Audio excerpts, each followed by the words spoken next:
I would like for you to talk about a couple different perspectives. We have people that are involved in businesses that are already there. We have folks that are involved in true medical collectives and cooperatives that are trying to figure out, how do I transition, when can I transition, for-profit, nonprofit.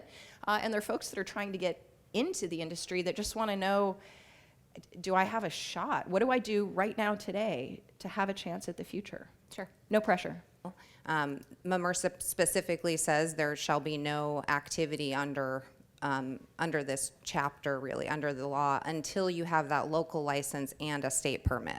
So that's kind of an important thing to understand from the beginning, is that it's a two-tiered licensing system. You will have to have a local permit first. A local permit could be a business license, it could be a conditional use permit, but it has to be some sort of authority from that local government that gives you the right to conduct commercial cannabis activity in that jurisdiction. So that is the prerequisite for everyone, whether you are in business now or you're looking to get into the industry. And those state license applications probably won't be available, won't be issued for about 2 years. So in the meanwhile, what you can do is you make sure that you're still operating in compliance with current medical marijuana law, okay? That means being a qualified patient collective and operating under the requirements of those rules, which, really still to this point is a kind of a closed loop, members only, qualified patient, nonprofit entity, until AB 1575 passes, at which point we may have for-profit for collectives prior to 2018, which would be pretty great. The McPherson, it defines local permit as an official document granted by a local jurisdiction specifically authorizing commercial cannabis activity. That's the key.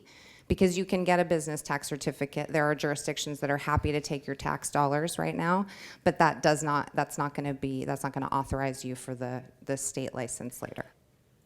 The major contributions of the Medical Marijuana Regulation Safety Act is that it allows members of the medical cannabis industry to come out of the shadows and into the light. And it allows for compliance with the Cole memo so that members of the industry don't have to constantly live in fear of raids and busts. And the only way that those local permits are going to become available is if the local governments hear from everyone in this room that you live in these communities and you are interested in being regulated, and they see your face and they meet you. That's really how this stuff happens. So the ways of doing that seems, sometimes if you haven't done that before, it's like, well, where do I go and what do I do? There are a number of groups that are organized and are working really hard for all of you to get those local licenses. There are growers associations, there are industry associations. The California Cannabis Industry Association is a group that I would encourage, if you're not already members, definitely get involved in that.